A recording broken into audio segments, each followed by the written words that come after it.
I haven't heard from him yet, so we can probably go ahead and.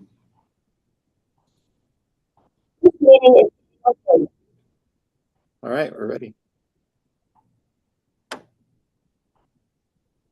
All right, well, we usually like to just start with introductions. So I think a lot of us are familiar with each other, but just to kind of start off, my name is Bill Villarreal. I'm the supervisor on this audit. And with me, I have Tony, who is leading the audit this year. And with that, I'll pass it off to Chelsea. Do you want to get started and kind of pass it around to everyone on the Lacey side for introductions? Sure. Chelsea Yarwood, accounting manager. Troy. Troy Wu, finance director. Christy. Christy Wolf, Financial Services Manager here at Lacey. Rick, you want to go? Yep. Rick Walk, City Manager. Chief. Robert Amato, Chief of Police. Jen. Hi, Jen Burbage, Director of Parks, Culture, and Recreation. Vanessa. Good afternoon, Vanessa Dolby, Community and Economic Development Director. Perfect. So we have some slides to share with you today, so I'm going to go ahead and pull those up real quick.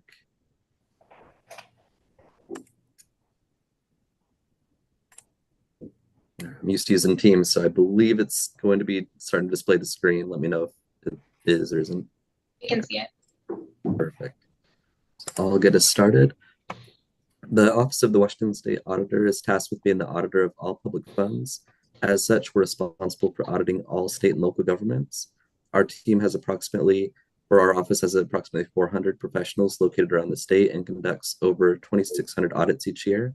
On this slide, you'll see the various types of audits that we conduct, with accountability, financial, and federal audits representing the audits that we conduct most.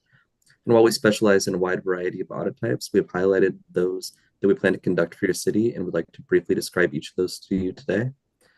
First, we have accountability.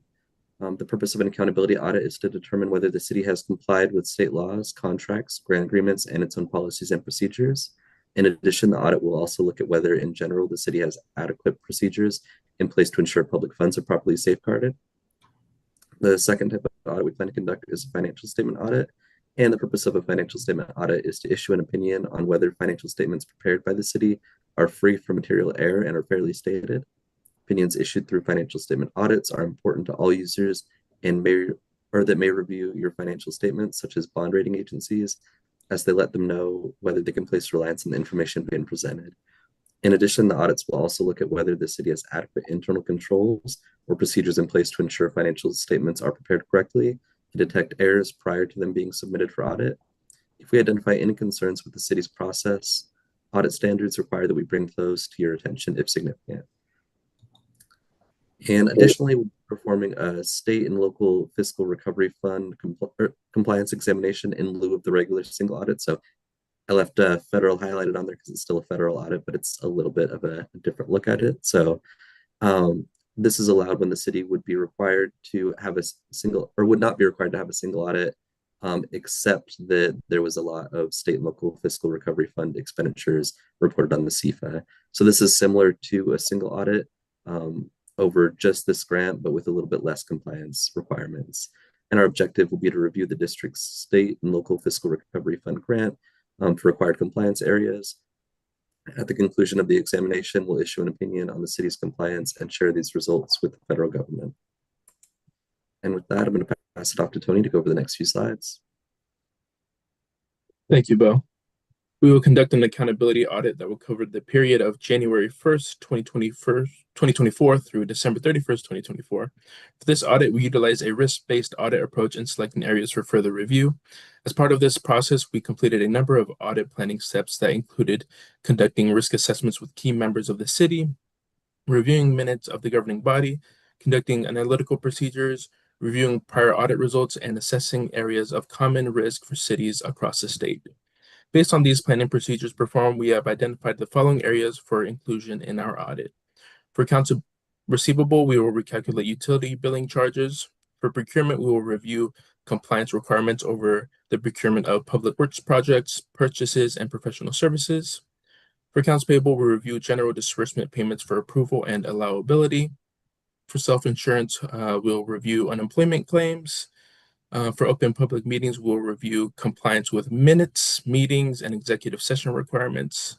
And for financial condition, we will review for indications of financial distress. At the conclusion of our audit, we will publish a report showing the results of our review, including the areas examined. While we have selected the areas shared with you today, please know that we also remain open to any suggestions for additional areas that the governing body or management would like us to consider. With that, are there any areas or questions over any areas?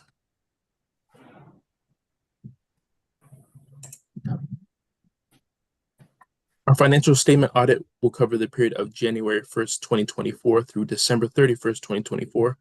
As previously mentioned, the objective of a financial statement audit is to issue an opinion as to whether the financial statements presented for audit are fairly stated and are materially correct. It is also important to note that our audit standards are conducted in accordance with government auditing standards. Those standards require that we also take a look at the city's internal controls or processes that it goes through to prepare the financial statements.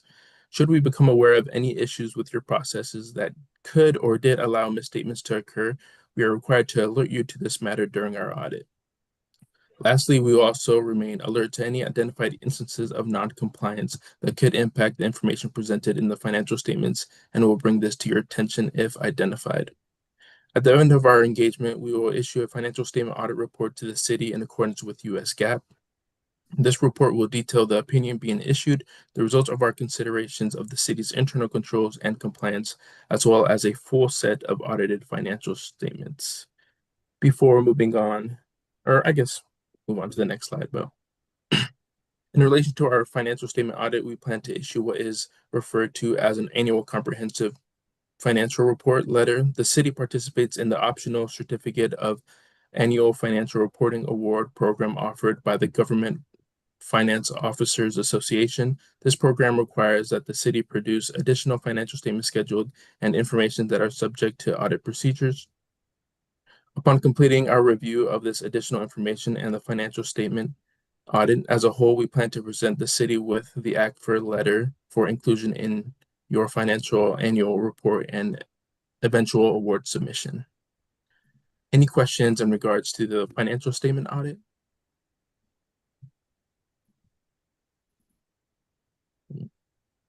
We also plan to conduct a federal grant compliance examination for the period of January 1st, 2024 through December 31st, 2024.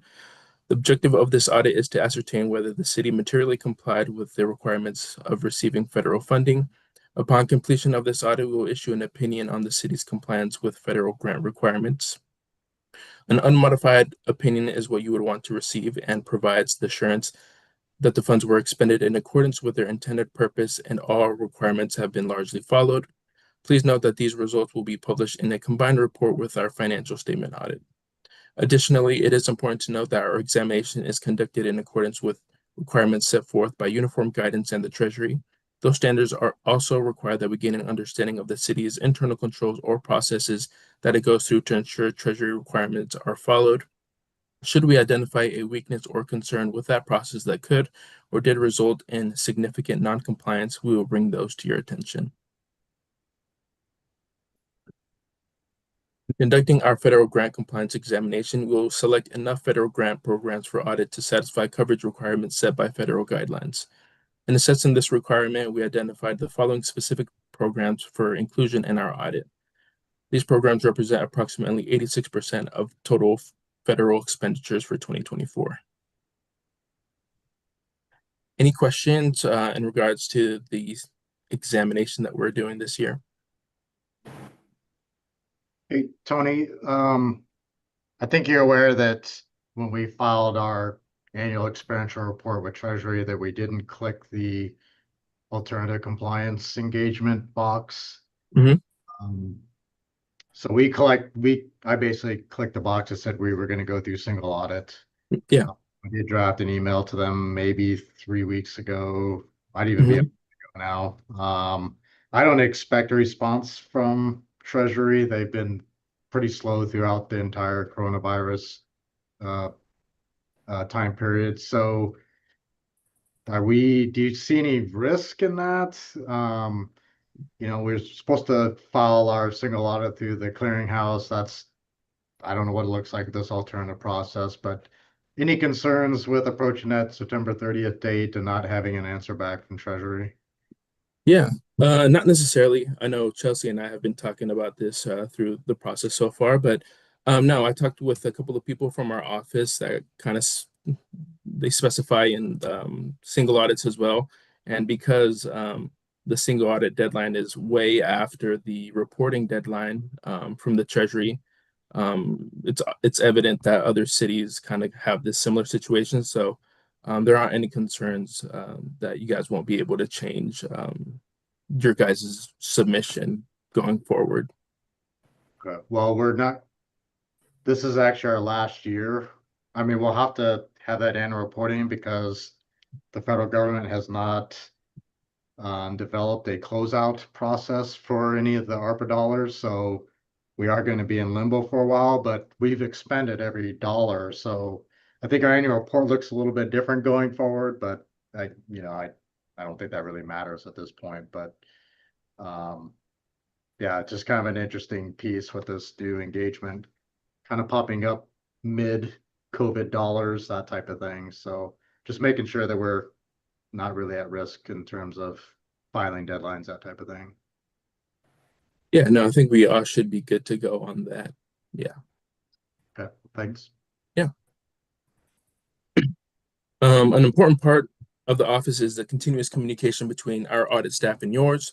There are a number of ways that we strive to stay connected throughout the audit process, some of which we have included on the slide for you today. However, we would like to draw to your attention to two of these methods designed to keep you updated throughout our audit and ultimately share our results with you. The first one being weekly status update meetings. One of our most important tools for keeping you up to date are these meetings. As their name suggests, this is a reoccurring meeting with the audit liaison to provide you an overview of the audit. It's a great opportunity to discuss what has been completed, what is still in process or not started yet, and discuss any questions or concerns as they arise in the audit process. The second one is the exit conference. We're committed to ensuring you have the opportunity to hear from us directly on the results of your audit. We will work with management to schedule an exit conference meeting and invite all governing body members to attend our report out. Please note that if a quorum of governing body members plan to attend, the city is responsible for ensuring the Open Public Meeting Act requirements are satisfied. Throughout the course of our audit, we may find recommendations that are necessary to bring to your attention. Our office has three primary levels of audit recommendations that we use to convey the significance of the audit issues identified. First, audit findings constitute the most significant level of audit recommendations that can be issued. Audit findings are the only level of reporting included in their entirety in our audit report. In addition, if a finding is issued, the city will be given the opportunity to provide a response to the finding that will also be published in our report. This is important to help readers not only understand the issue found, but also any information the city wishes to share on how the issue itself or its planned course of correction going forward. In addition, please note that certain external standards may require audit issues to be reported as findings. These standards are commonly encountered in the financial and federal audit engagements. Management letters are audit recommendations less significant than an audit finding, but still important enough to bring to your attention of the governing body and management in a formal letter. While management letters are not published in their entirety in our audit reports, they are still referenced and still constitute a public document. In addition, it is important to address the management letters as if they go unresolved, they can be elevated in reporting level to an audit finding in future engagements. Lastly, we have exit items, which constitute our lowest level of written recommendations. Exit items are very normal in the audit process and are often likened to housekeeping items as they often address best practice items or minor non-compliance matters. We will provide a full list of exit items identified to management for their consideration at the end of our engagement. I'll now pass it back over to Bo for some important information. Sure. So first, our office remains committed to protecting and safe handling of your confidential data. We recognize that the audit may have a need to review information such as employee payroll records. When this occurs, please let us know immediately that it includes sensitive information so that we can ensure that the data is properly safeguarded throughout the audit process. Please know that we have a number of mechanisms to assist with the safe handling of information, and our staff are continuously trained to ensure that care is maintained. If you have any questions on our protocols, please feel free to reach out. Second, we've also shared an estimate of audit cost in your packet. This estimate is on track with previous estimates and has already been sent through the engagement letter. Third, should there be any concerns during our audit process, please know that we have an established process for you to voice those concerns. Our audit dispute process is designed to provide you with access to progressive levels of management within our organization to hear your concerns. We encourage that you start with the local audit manager, Lisa Carroll, but please know that there are additional representatives or contact information for them, including your packet, all the way up to the state auditor should it be necessary. Lastly, we also like to remind you that governments have loss reporting requirements. Should you become aware of any known or suspected losses of public funds, please note that state law requires that you immediately file a notification with our office. This process is easy to perform, and you can file a notification directly from our website should the need occur. Upon receipt of any notification, a team of specialists will review the notification and determine if any follow-up or investigation is needed. State and local governments may also be required to report cybersecurity issues, including security breaches and cyber fraud. Reporting is required to the Attorney General's office if a single security incident affects more than 500 Washington State residents.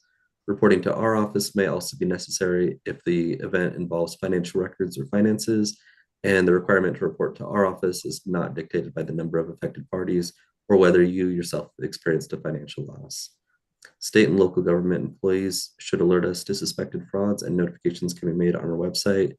And a link is also listed in this slide for that. To learn more about our office's reporting requirements on cybersecurity issues, please visit our website. One question we receive quite often is who audits the state auditor? Well, it's only fitting that since we conduct audits as an organization that we undergo one ourselves. Our office receives an external peer review once every 3 years by the National State Auditors Association, or the NSAA, to satisfy government auditing standards. A link is provided in this slide that would lead to the most recent rating. The most recent rating is a pass, which is the highest level of assurance that it could provide since it's on a pass-fail system.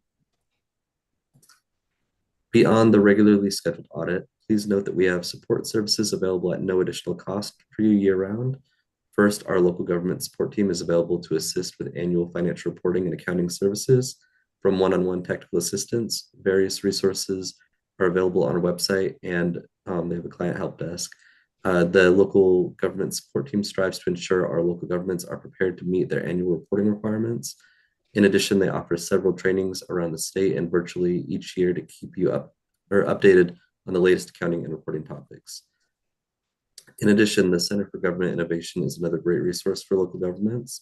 The center provides free resources and services to help local governments throughout Washington work better, solve problems, and improve operations.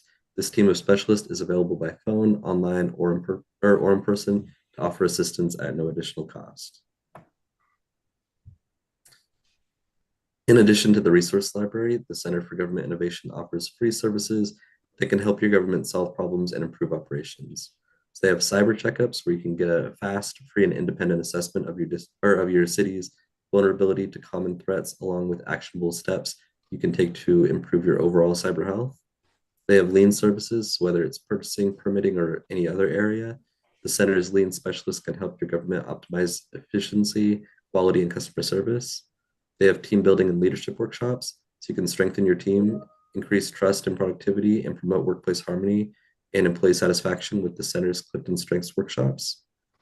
They have the financial intelligence tool. So with the center's online, as they call it, FIT tool, you'll find the data you need to help your government make better business decisions and improve financial position.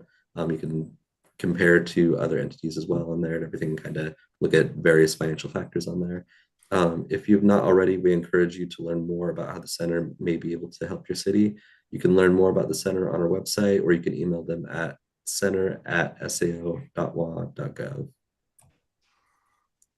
Our special investigations team created a guide to help elected officials and appointed board members implement policies and internal control best practices for preventing employee fraud in their governments. This guide is available to download in the resource library on our website. The guide is organized into 3 sections: preventing fraud, detecting fraud, and responding to fraud. The first section offers tips to consider when designing your government's fraud prevention framework and includes setting an anti-fraud tone in your organization, establishing a fraud policy, and guidance on assessing your fraud risk. The second section offers tips for improving your government's fraud detection abilities, including a list of 3 simple review strategies boards and elected officials can implement to improve their fraud detection and prevention efforts. And the third section offers guidance on how to respond to employee fraud in your government. It includes tips for developing a fraud response plan and a communication strategy for responding to public and media attention. The guide also explains how to report losses to our office. This concludes the slides we prepared for the entrance. Are there any questions?